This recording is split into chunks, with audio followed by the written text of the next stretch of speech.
Hello, I am Congresswoman Nydia Velázquez, Chairwoman of the House Small Business Committee. Thank you for allowing me to speak with you today.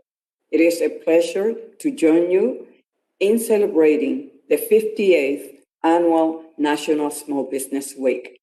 Since 1963, Americans have come together on this week to recognize the small businesses in their communities and the entrepreneurial spirit that helps make this country great.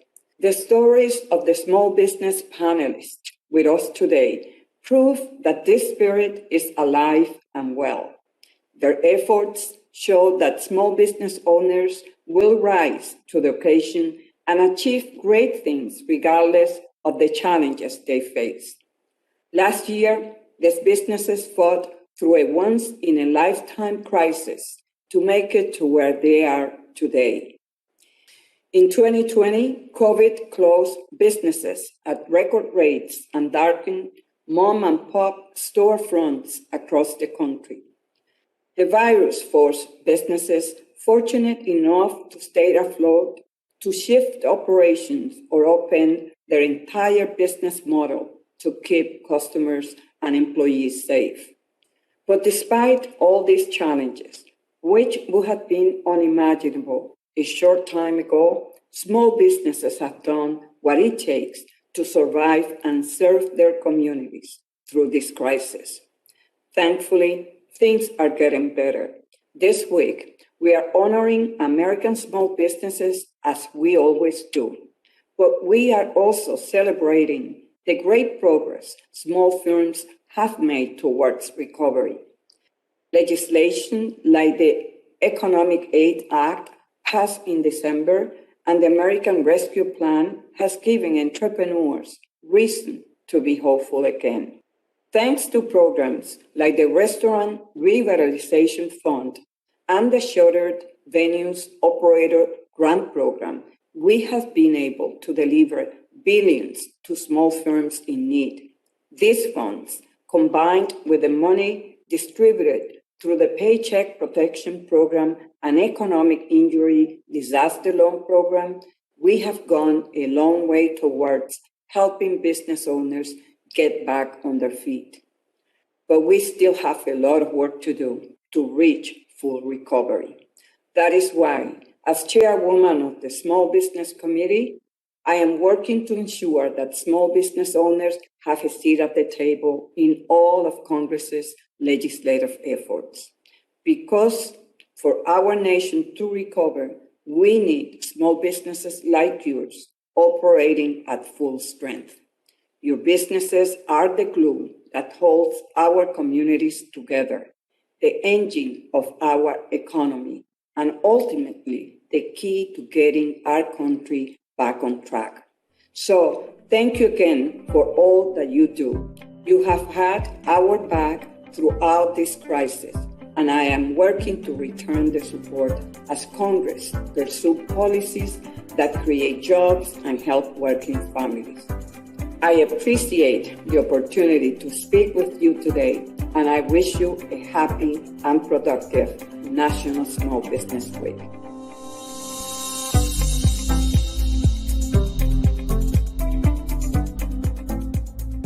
Hello, my name is Antoine Griffin. I'm the Chief of Staff at the U.S. Small Business Administration, and thank you for joining us for today's session. Today's numbers make clear that our nation is on the road to economic recovery and that America's small businesses are, as always, helping to lead the way. After months of uncertainty, small businesses are rebuilding and gaining resiliency, thanks in large part to President Biden's American Rescue Plan and the SBA's swift and efficient delivery of emergency relief. As more people get vaccinated and main streets and marketplaces throughout America reopen, entrepreneurs and business owners are accessing the tools, capital, and opportunities they need to rebuild fully and safely get our economy back on track. We've made it a top priority to support all small businesses as they adapt and expand, no matter which zip code they're in, because we understand that the entrepreneurial spirit can be found anywhere and everywhere in these United States. This focus on equity of experience as well as location is helping to grow our economy, build back our communities, and create jobs all across America. Today, I am humbled and honored to share the stage with three innovative and resilient companies who embody true American grit. One's a sustainable New Hampshire brewer. One's a Utah coffee maker who also happens to be a veteran-owned business. And we also have a first-generation Vietnamese-American restaurateur in Oregon. Please join me in welcoming our guests, Nicole Carrier and Annette Lee of the Throwback Brewery in New Hampshire, Carl Churchill, the owner of Alpha Coffee in Utah, and Lisa Tran, the proprietor of Tan Tan Cafe and Delicatessen in Oregon. Thanks for having us. Thank you all for being here. I know we're kind of short on time, so I'd like to jump into it by offering each of you an opportunity to just share a little bit about yourself and what your road to owning and operating your business looked like. I will start with folks at Throwback Brewery. All right. Yeah. My name's Nicole. And I'm Annette. And we are the co-founders of Throwback Brewery. As you said, we are a small farm and brewery and restaurant on the seacoast of New Hampshire. Our whole goal is to try and make farm fresh food and beer from local ingredients, and we have a big focus on sustainability.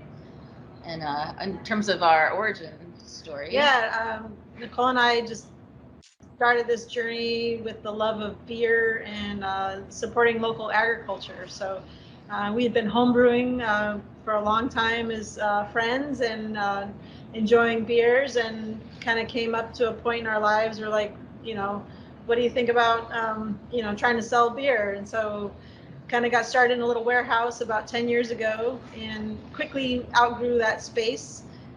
We had a great opportunity to purchase an historic farm right in Northampton. And we're able to move over and start the restaurant and start farming the land about 4 years after we opened Throwback. Thanks in part to the 504 loan and the 7A loan, we were able to fund our whole property renovations and a lot of our business capital requirements. So. Thank you so much, Nicole and Annette. I'll move over to Carl at Alpha Coffee. Carl, tell us a little bit about your origin story, in particular how SBA played a role. Yeah, so my wife Lori and I started Alpha Coffee in our basement with our two kids working for us at no pay. I know the other entrepreneurs here know how that goes. And that was September 11, 2010, we started the company. We started out online and we started growing. Always had a daytime job kind of supporting that. And Lori and the kids really ran the show there. And then we finally decided we need to take this to the next level. So we got a 7A loan from the SBA, opened our first coffee shop here at the mouth of Big Cottonwood Canyon in Utah in the Salt Lake Valley. And we grew it from there. We went from $17,000 in sales our first year to 1.2 million in 2019. And then last year during COVID, we actually grew $500,000. We opened up a second shop. So we're 1.7 million this year. We're on track to do 2.5. So. Wow, that's an incredible story. Thank you for sharing, Carl. And last but certainly not least, Lisa, tell us a little bit about how you came to start Tan Tan Cafe and what role, if any, SBA played throughout your beginning. So Tan Tan means new beginnings in Vietnamese. My parents immigrated and were part of the big wave of Vietnamese boat people back in the late 70s, early 80s. And we're actually celebrating our 23rd birthday of Tan Tan Cafe Delicatessen, the restaurant, this coming December. In 2017, I found out I was pregnant with twins and I needed to pivot away from the grueling 14-hour, 7-day-a-week work days. And we have a line of sauces that we've always made at the restaurant that people wanted to buy. And so I started exploring how to start bottling them up and selling them to retail. And I worked with the SBA in learning how that process worked. And again, the SBA was a major lifeline for us, especially when COVID hit. Everything from the PPP and then with the Restaurant Revitalization Fund, it's been really helpful. So our family is still working on our journey, and we're just really excited and honored to be here. Thank you. Thank you, and thanks for sharing that story. One of the things that, is certainly always a hallmark of American entrepreneurialism and that can-do spirit is resiliency.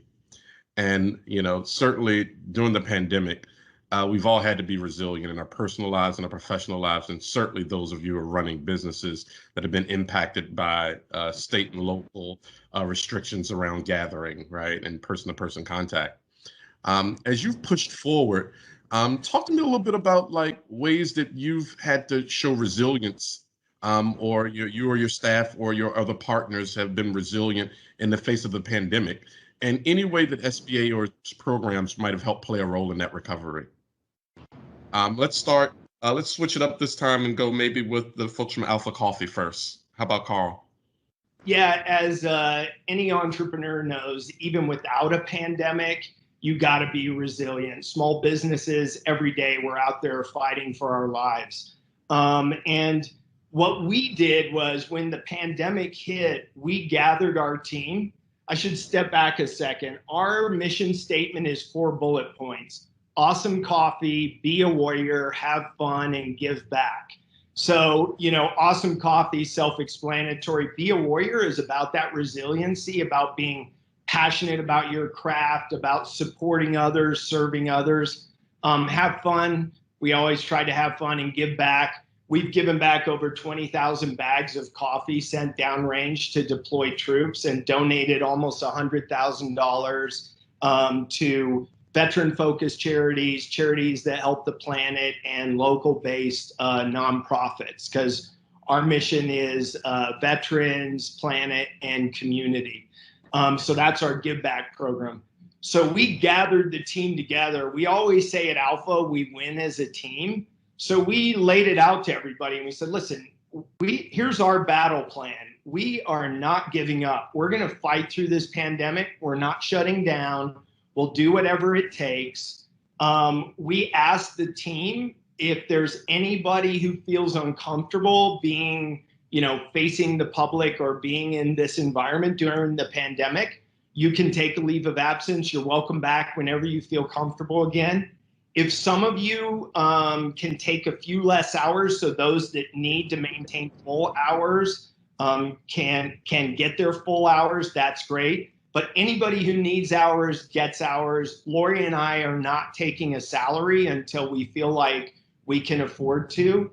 And we didn't know what was going to happen. So we launched a GoFundMe for an employee emergency fund. And our community came out. We raised $10,000 for our team in 5 days. So it was incredible.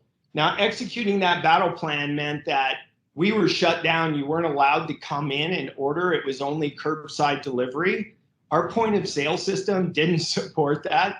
So literally overnight, we had to switch out our point of sale. We're 3 o'clock in the morning. It's like, how do we do this? Is there a setting we're missing? We rolled it out. We were ready to go. We put up signs outside. We had somebody stationed at the front door running things out to cars. We just came together as a team, and the team was awesome. Our community supported us, and we took a big hit in revenues. Those first couple of months, it went way down.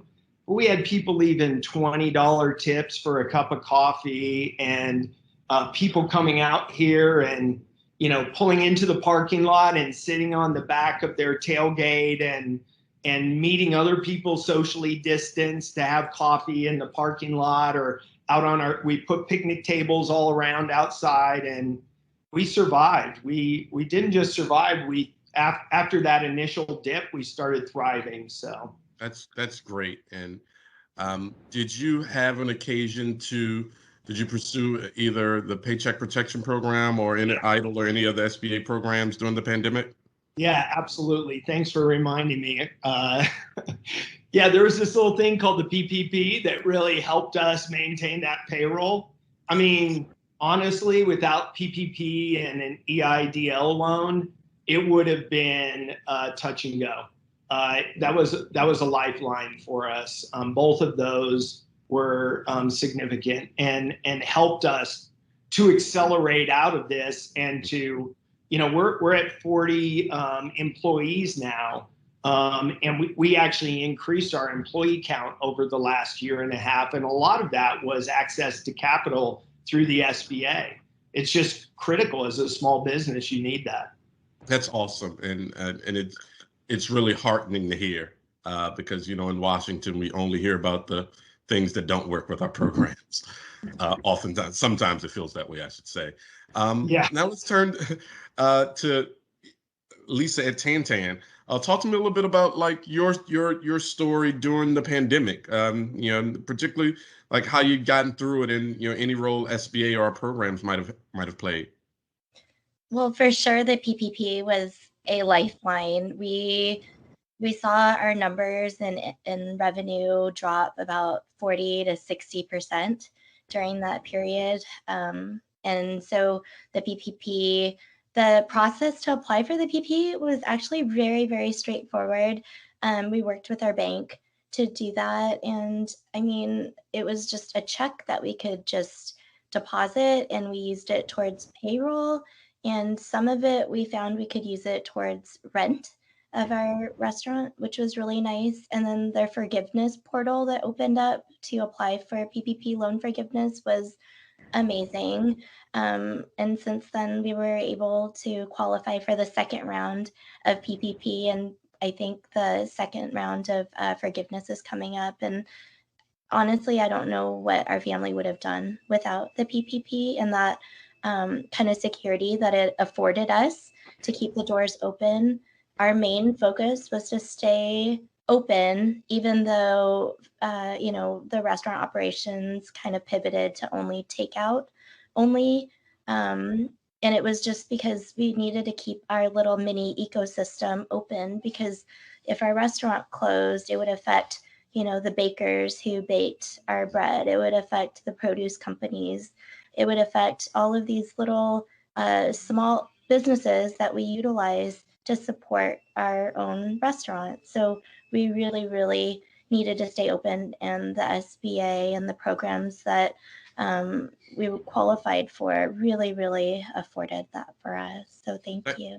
No, thank you. And thank you so much for raising the issue of your suppliers and employees, because, one of the things we say is an economy is nothing more than a series of interactions between people and, entities. And, it's really easy to forget sometimes that even though you're small businesses, you are footholds in your local economies, and your success and survival is critical to that of the entire community. So thank you for sharing that.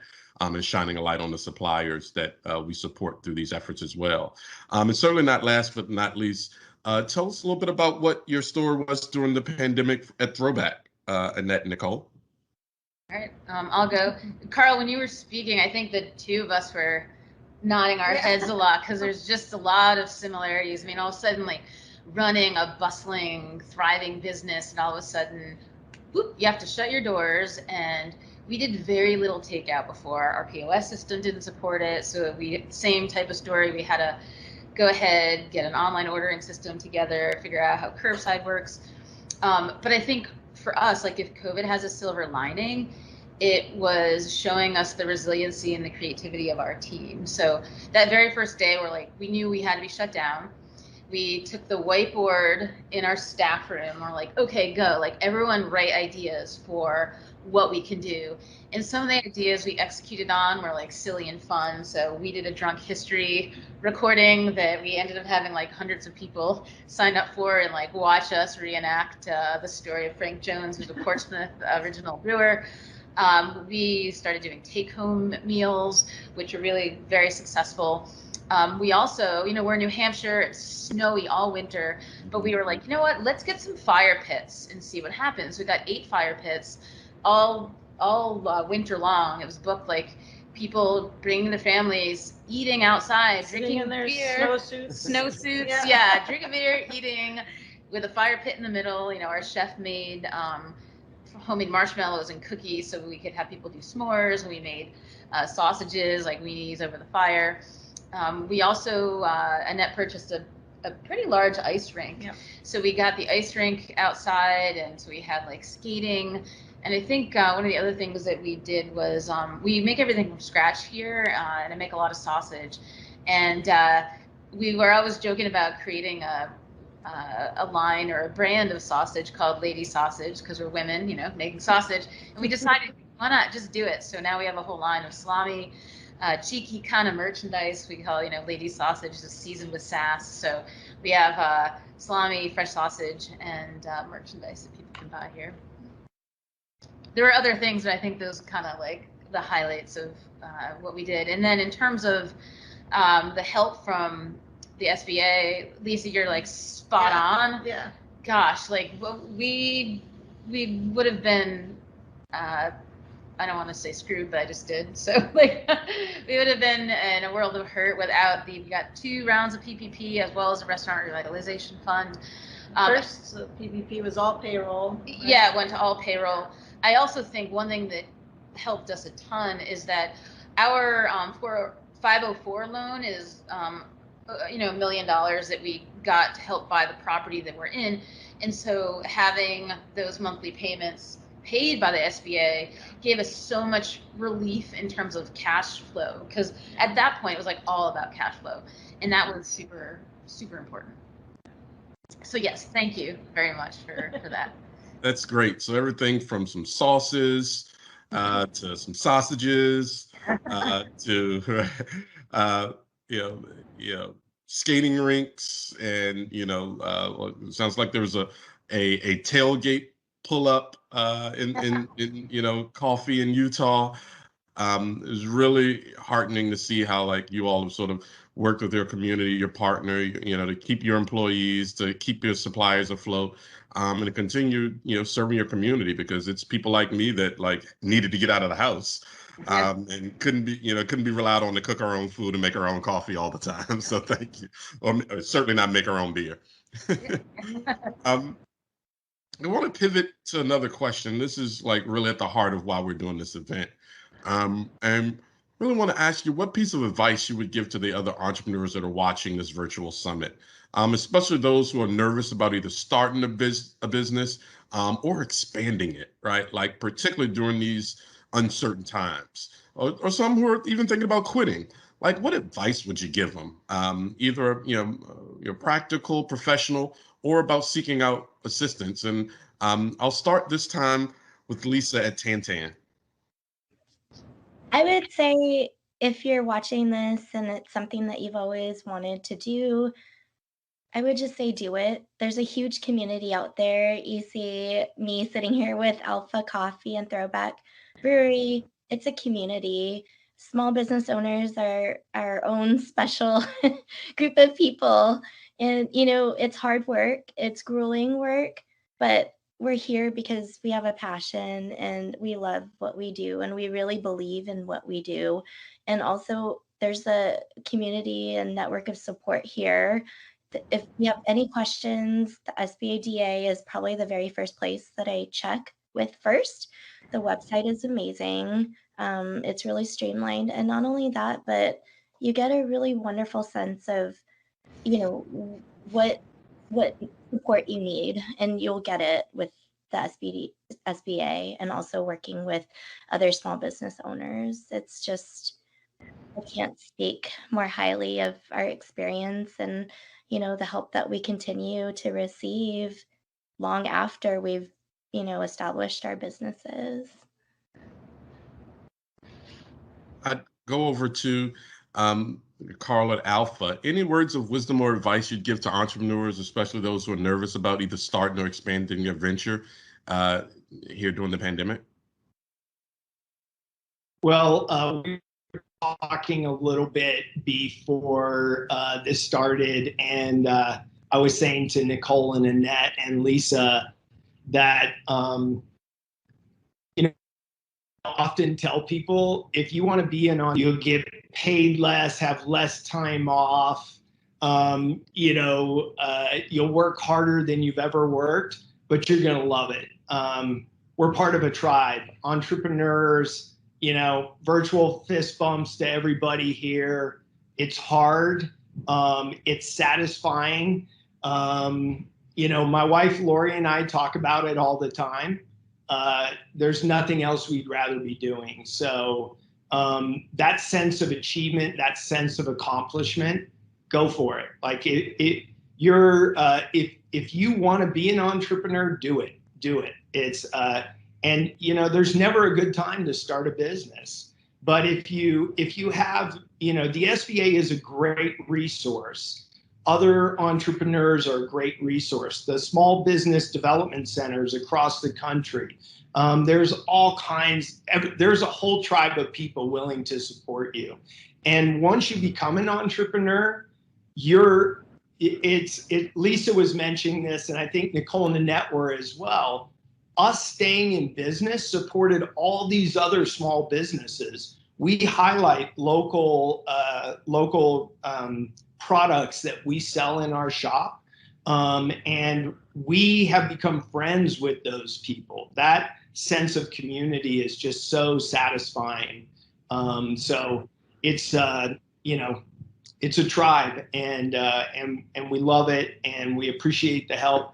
I want to add one thing. You know, entrepreneurs aren't looking for a handout from the government. They're looking for a hand up. And the access to capital in form of loans or being able to cover payroll when you've had that reduction in cash flow, it helped all kinds of small businesses across the whole country to remain in the fight. And yeah, and we appreciate it. So. Thanks, Carl, and thanks for everything you're doing. Nicole and Annette, what words of wisdom or piece of advice would you give to entrepreneurs on the line today? Well, I think Carl and Lisa did a good job, so let's see what I can add on additionally. I think, well, one thing, just looking at this group of people, right? One thing I always tell entrepreneurs is just to be authentic, right? And for us, like, our business is really the personification of like who we are as people, right? And looking at you guys, right? You have military, you have a veteran with your mission is very like military aligned, right? You have, you know, the Vietnamese first generation story, like very powerful, true stories. You guys are super authentic. You know, we are two women that like really cared about like supporting local, and as a result, like our business is what that is. And if you tell a story that's true and it's really you, like, and you meet people in the community, they're going to want to support you, right? You're going to find people with those same values. The other thing I would mention is that when starting a business, a lot of people, you know, you talk about profit, you talk about revenue, you talk about customers. But I think one of the biggest lessons that Annette and I have learned over the years is it's really those like soft things that, like in business school, like we had an organizational change class that everyone laughed about, like no one wanted to do it. But like going back, it's like, boy, like people and like caring about your people and investing in your people and having mission as a company and having values that people can get behind. Those are all like critical to our success. And we are super lucky to have people that have been with us for, you know, 9, 6, 5, 4 years, like lots of time. And that usually doesn't happen in a restaurant. But I think it's because we have a common mission and values that everyone likes to rally around. So that's sort of a, I guess, other advice that I would add on to what Carl and Lisa already said. That's great. You all are so much about like what America's about, what entrepreneurialism is about, what I think defines U.S. competitiveness. And like, I just salute you and take my hat off to you. Thank you so much for participating today. Like the SBA for so long, we always joke is the best kept secret in the government, but we don't want to be a secret anymore. And I want to thank you all for your willingness to talk about your trials, your tribulations, and quite frankly, your success, because that's what we're here celebrating today, you all, the success stories. So thank you so much for participating. We want to be known, and it's clear from these founders you've met here today that have discovered our agency and the breadth of assistance that SBA can offer long before the pandemic, that we'll continue to do so also, hopefully for long after. If you're watching this and you're considering starting your own company, just need some help with your existing, or need help with your existing venture, or just looking for advice, please visit one of our network of district offices or resource partners throughout the country. To find the closest resource to you, visit us at sba.gov. I want to thank you again for joining us, and we hope that you enjoy the rest of your National Small Business Week Virtual Summit. Take care.